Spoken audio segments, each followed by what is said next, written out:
Finally, Kailin Alcantara, welcome to GMA Integrated News Interviews. Masasabi ko na finally na nakaupo ka na sa GMA Integrated News Interviews. I know, maraming salamat po sa pag-imbita sa akin dito. It's an honor to be here. Pinapanood ko lang to lagi. Talaga? Yes, of course. You're here, of course, we'll talk about your major project first. Ito yung Beauty Empire. Yes. Ikaw si Shari. Yes, Shari De Jesus po. Oo. Tell me something about your role here. Well, si Shari De Jesus po, isa siyang power and goal-driven woman. Gagawin niya talaga ang lahat para makamit ang kanyang pangarap or ang kanyang pangarap na posisyon. Ayun ang mapalitan si Miss Velma, si Miss Rufa sa Beauty Empire. And basta, ibang klase yung force dito ni Shari kasi her characters ang daming layers. Ang strong. Sobrang strong. Alam mo, sobrang strong niya na parang kontrabida levels na. But no. ang maganda po dito sa Beauty Empire, walang bida, wala rin kontrabida. Of course, ang aming main star ay si Miss Barbie Fortesa. Pero ang maganda po sa script or sa pagkakagawa ng proyekto na to, papakita talaga yung strengths and weaknesses or yung negative and positive nung bawat karakter. I was talking to Barbie about it, na parang when we saw the teaser, very campy. Very. Nakakatawa. Tapos nung lumabas na yung series, hindi pala. No? There are hints. Hindi siya in total nagkaganon. Yes po, yes. Napakaganda po. Sobrang, isa ito sa mga proyekto ko po na ginawa na proud ako na ipakita sa ating mga kapuso. Rufa Gutierrez, how was it working with her? Like ko po sinasabi, at first, she is super intimidating. It's on another level because, of course, she's Miss Rufa and she's a tall girl and she got this aura. Pero nakakatawa po talaga si Miss Rufa na hindi niya alam na nakakatawa siya. Tapos parang, pag natatawa kami ni Barbie sa kanya, siya yung parang, oh, bakit? Anong ginawa ko? Miss Rufa, may nakakatawa kang ginawa. As in, para lang po kami magkaka-age dun sa series. That's a blessing to have worked with people like that, Yes. Comfortable yung set ninyo. Super. Kahit natarayan, on cam. Opo. Ako po, excited ako lagi every time na pupunta sa set. Kasi yung mga katrabaho ko, hindi lang sa mga artista, pati rin sa mga crew, sa staff, lahat talaga nagtutulungan at ginagawa ang aming best para maging maganda po yung proyekto namin. Anong favorite bonding session nyo? For sure, meron kayo dyan pag sa set. Si Barbie, alam ko na yan, kape. Parang andun na nga din po ako. Pakape ka na rin, no? Kasi po si Barbie, halimbawa, lagi po kasi siyang nauuna. Kasi nga, very, professional yan si Barbie. Laging an hour before her call time. Lagi po siya nauuna at laging may kape agad ako. Kapag darating sa set, Mari, ayan na yung kape mo. Sabi ko, Mari, you're so sweet. Ganyan. Pero yun po talaga, yun po yung favorite namin na bonding moment. Kape-kape. At running na rin. Yeah, running, I saw the post. Kala mo talaga, magaling ako. Hindi, diba, magandang start yan. Magandang start. Pero na-enjoy mo? Of course. Pero syempre po nahihirapan ako ngayon. Pero, si Barbie din ang mentor mo sa running. Malaking parte na talaga si Barbie ng buhay ko. In the space of my life, malaki po ang parte niya. How's it working with Barbie? Oh, napakahirap. Napakadali po. Napakadaling katrabaho si Barbie kasi acting-wise, she's very generous. Nagbibigay naman po lagi si Barbie. At lagi ko nga po sinasabi na, Ganyan din sinabi niya tungkol sa'yo. 500 ko.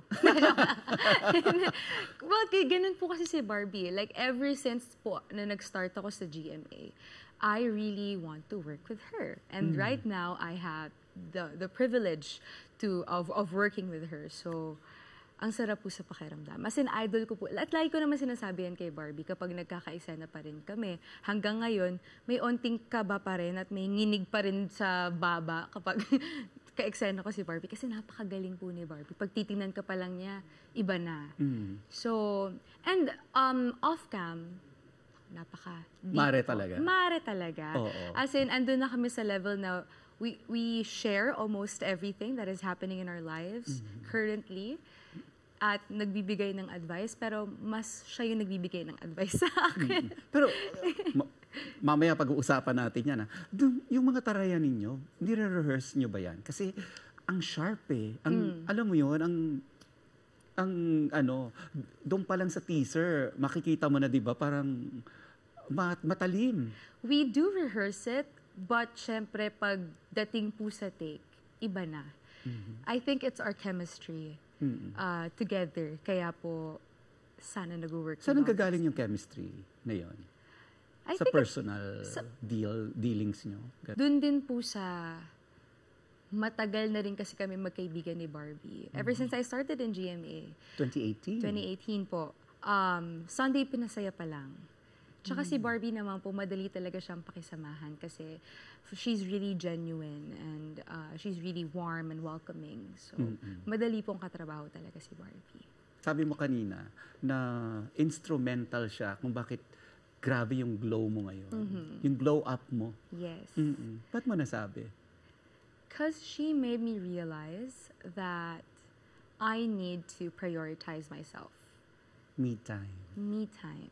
I need to love myself more. Like, she knows naman that I love myself, you know, I have confidence, but si Barbie mas pinupush niya yun. And I really appreciate that. Kasi minsan, sabi nga natin, yung self-love or yung self-care, it doesn't happen overnight. There are times na parang mawawalan ka ng confidence. But si Barbie, she reminds me every single time na, hey, ikaw muna, Mare. Yung sinasabi niya po sa akin lagi. Ikaw muna. Mahalin mo muna yung sarili mo. Ganun. I'll be blunt about this, Kai, no? Like, What? You know, like, you know, recently, dumaan ka sa challenges sa buhay mo. Nandun ba si Barbie? Or Yes. Yes really? po. Can you Yes. share kung ano yung mga na ipayo niya sa'yo? Si Barbie po kasi, marami siyang napayo sa akin. But I would like to share na lang yung mga ginawa niya sa akin. Sure. Like for example, one random Tuesday, nung wala kaming taping, around 4 p.m., tumawag siya sa akin, Mare, papunta na ako sa'yo, kakain tayo ha. Kakain ka ngayon. Kasi may mga moments kasi na wala akong ganang kumain po. So si Barbie, Hindi ka okay nung day na yun? No po. No. Pero andun nga si Barbie po to remind me. Did she sense it or she knows that you're not okay? She knows. She knows. Opo. Grabing naging closeness niyo. Pumunta siya sa bahay, nanood kami ng movie, kumain kami. Pinadala niya po ako ng pagkain, binala niya rin ako ng kape, of course, kanyan. At lagi yan, Mare, san ka, labas tayo, blah, blah, blah. So, isa po talagang malaking parte si Barbie na. Such a blessing to have a friend like that, no? She is such a blessing. How's your heart now? My heart is good. It's better now. It's better now. Yeah, definitely. With the help of everyone around me. Barbie included. Of course. Pero, of course, alam natin that, sabi ko nga, the last few months were very challenging for you. And you never fought back. Why? Because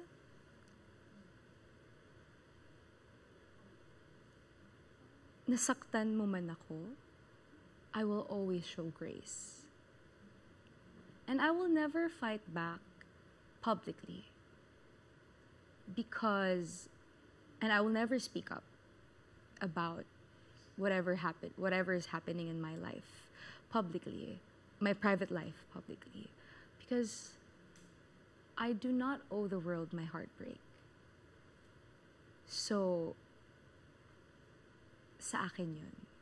Hindi porket hinihingi ng publiko na magsalita ako about it, I will speak up about it.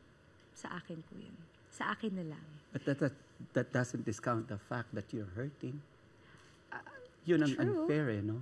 True, but I do not need to prove myself to anyone. I'm in that phase right now, or that mindset right now, that I do not need any validation galing sa kahit na kanino, especially the public, because I know that I'm a public figure, but I'm not public's property. Yeah. So, kung ano man nangyayari sa buhay ko, akin na po yun. Decision ko rin kung isi-share ko po yun o hindi, ganyan. But, yeah, and I will never fight back because alam ko yung karma or yung revenge, manggagaling yan sa ating Panginoong Diyos. You never believed in revenge? No. No po. No talaga. Kasi alam ko rin naman na kung sino man yung nakasakit sa akin, mahal rin naman siya ng ating Panginoong Diyos. Mm-hmm. At alam ko na mabuti siyang tao as a person. Mm-hmm. Diba? So, alam ko na may kabutihan siya sa puso niya. So, never po talaga. And, again, si God na po bahala doon because He saw what I didn't see. He heard what I didn't hear. So, siya na po yun. I just move on. Tama yung sinabi mo that you don't owe anyone any explanation. But when is this going to stop? I cannot control that part. Siguro, kaya po hinahayaan ko lang talaga siya. Because I cannot be bothered by the things that I cannot control. I can never control how they feel or think about me. So, para magkaroon po ako ng peace of mind or kapayapaan lang in general in my life, I just cannot be bothered by it. It hurts. It hurts so much na parang napakadali lang ng mga tao na i-judge ako. I want to know what people don't see eh. Kasi you come on as a strong person na magsasalita because I'm strong. Mm-hmm. Judge me, I don't care. Ganun ang dating. But they fail to see the woman that's hurting behind the camera.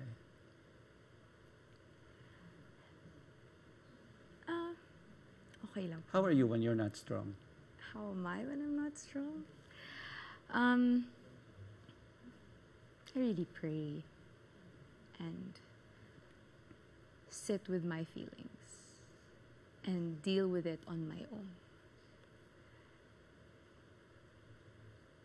Kasi kung ano po nangyari sa buhay ko, decision ko naman yun. So, I really sit with myself and I just pray.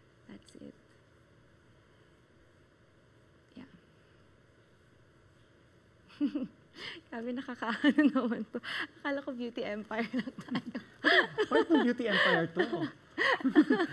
No, but nahanga ako sa'yo. Hanga ako sa'yo. You know that. I tell you that. Diba? Thank you. I tell you that. Thank you. And it's good that you have a friend who's as strong as you are now, who's probably giving you advices na pinagdaanan niya rin. Guard your heart.